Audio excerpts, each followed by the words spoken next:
Hi, I'm Diane. Dayton. We're at the 22nd Annual Boscov's Berks Jazz Fest in Reading, Pennsylvania. We're backstage at the Miller Center catching up with the one and only David Benoit. Thank you for taking some time with us today. All right, thank you, Diane. It was great to see you out there in rehearsal with Brian Culbertson behind these beautiful Steinway pianos. Mm-hmm. Yeah. Something about a Steinway, huh? Yes, well, he may not agree, but I, being a Steinway artist, I am quite proud of that, and I do love their pianos. Yeah, there's just something about them. Yeah, it was beautiful. Thank you. You started your professional career around, what, 1977? Something like that? Yeah, about that. Yeah, that was when my first LP came out. I had been doing a lot of pickup dates and casuals and bar mitzvahs up till then, but that's really when it started. Right. Yeah. And you have now over 25 solo recordings. 31. 31 now, yeah, is that right? Yeah, just they add up. Boy, they sure do add up. Yeah. And I know a lot of people might remember you, too, for some of the things that you've done with all the Charlie Brown music, too. Yeah. How did all of that start, David? Charlie Brown? Yeah. Well, it began, the producer, the longtime producer, Lee Mendelson, bought a David Benoit record, and I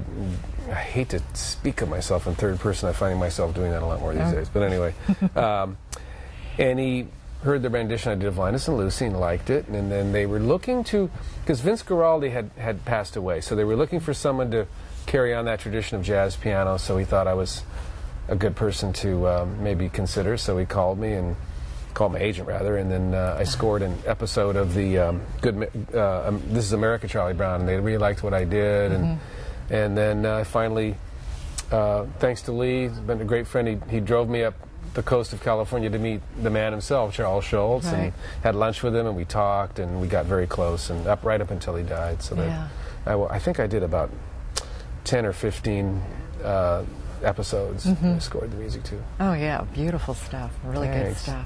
How old were you when you started playing, David? Well, I was probably about 7 or 8. Okay. Maybe younger than that. Maybe I really don't know. But I know I was in Bakersfield, and they had nowhere to put the piano, so they put it in my room. So I started playing by ear, and then we moved to Hermosa Beach when I was 9. They sold the piano, and we didn't have one again for a few years. So then I didn't take lessons till I was about 13. So I was sort of a late bloomer in that respect. But boy, have you blossomed! I mean, look at the career you have. Yeah. Yeah, as soon as I started taking lessons, it happened very fast, and by the time I was 16, I was already doing gigs, and then I decided at that age I was going to become a professional musician. How would you describe the connection you have with the piano? Because you really do have a connection. Oh, well, thank you. I consider that quite a compliment. It's something that's so ingrained in me, and the piano's been part of my entire life. And I remember when we didn't have a piano, and this might explain it, part of it was, I'd look in someone's living room and see a grand piano and just want so badly. When you have something taken away from you that you like I wish I could do that with my daughter and her violinist, just hide it someday so she would want to practice. But anyway, that's another story. But yeah, I just, part of it was the longing, the desire, and then once I did play, it was also helpful. I was not socially very good and very shy, painfully shy. I wasn't into sports, and so the piano kind of rescued me. So it became this friend, this connection that I've had my whole life. And a beautiful voice you've given it. Oh, thank you. A beautiful voice. And speaking of that voice, you and I talked when I saw you backstage at the All-Star Jam last night. One of the things that really sticks out to me is the production value that you have on your CDs. Oh, yeah. And one that really stuck out to me was the Hero CD. Between, you know, every aspect of it, from, you know, the miking of the instruments, the mixing, the mastering, everything is just incredible. Tell me about that. Well, I've always worked with producers that were very involved in the sound production, and they've always put that as a very important part of my recording. Even back at the old AVI days, I had a very good team of producers, so I had to set a certain standard. And then I met this producer named Jeffrey Weber, and he and Alan Sides, when they did my first digital album, that was This Side Up, that had Linus and Lucy, they were audiophiles, and the audio was everything. It was so important. And we used the 1630 digital format, and that record studio still used to test. So there was already this sort of precedent about when you hear a David Benoit record, it's going to have a certain audio quality. And then that's what attracted GRP Records, because they had a similar sort of philosophy. And then the assistant engineer that had worked on those sessions was a young man named Clark Germain. And he was assisting kind of behind the scenes, and we met finally at a party. And we just hit it off, and that's when he became my official engineer and producer. And we've had this, so he knows about that standard, about how to record pianos, how to make everything sound. In fact, I have a Grammy nomination for Best Sound Recording for the Charlie Brown Project. So Clark and I are both very proud of that. And you should be proud of that. That's Thank excellent. you. What is it about playing for you? When you get up there, it really, there's life. There's such a life. Yeah. Well, it's just a switch that turns on. And it's been a very interesting playing with Brian, because it's, really challenged me even further, because, without another pianist, I'm kind of the star of the show. And with Brian now, I've had to learn almost a new way of playing to accompany him and support him, because he is a very powerful player in a very different way. I think probably a little more on the lyrical, poetic side, but he's into the very powerful, meaty side. So it's this complement. And I guess, and lately now I've gotten into symphony conducting, which is a whole other thing that I absolutely love. But playing the piano, it's just there's a connection that happens, and a lot of it is, like you could see the time we were putting into it today to make sure that the instrument, preferably the one we have today, like a Steinway, but I can't always get those instruments, and so sometimes it can really be a challenge if you don't have a great instrument, but I've always been able to, even with a lesser instrument, try to find a way to make it speak to the audience, to make it speak to myself, and something that just sort of happens. Yeah, it does happen. Thanks. Tell me about your latest CD. The latest CD is called Conversation. For the people that have followed my career, the fans of mine will I think really enjoy it, because it's coming back to some of my older orchestral.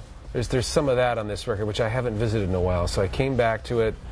I wrote a song with my longtime friend David Pack, and we got a song on there. And then I did some of the bossa nova groove stuff I've been experimenting with, and then I wrote a commissioned classical piece which I put on there, and that's the one called Conversation, and it's kind of a duel between a very proper classical piano trio and a jazz piano trio, and then the classical trio starts liking the jazz and they start experimenting and improvising, and so this, within the 4 minutes of the song, kind of this thing happens, and that's how the record closes with that piece. Oh, and then my daughter, I managed to get her on the record too. She's playing violin in one tune. How old is she now? She's 11. Oh, so she's that's still great. She just did her first gig today in San Francisco, and she's been texting me, and she plays in her school orchestra. So the school orchestra had a gig. They did a little field trip, and she is so excited. Oh, very cool. Yeah. Very cool. I've got to ask you about the Asia America Symphony. Yes. I started that, well, the story is it's been a symphony that's been around for a while, and then I took it over about 11 years ago. It was very classical, but they wanted more jazz, so I knew everybody. My wife was on the board, so she got me the interview. Then they wanted to build up a youth program, so I actually formed a youth orchestra at the year I started.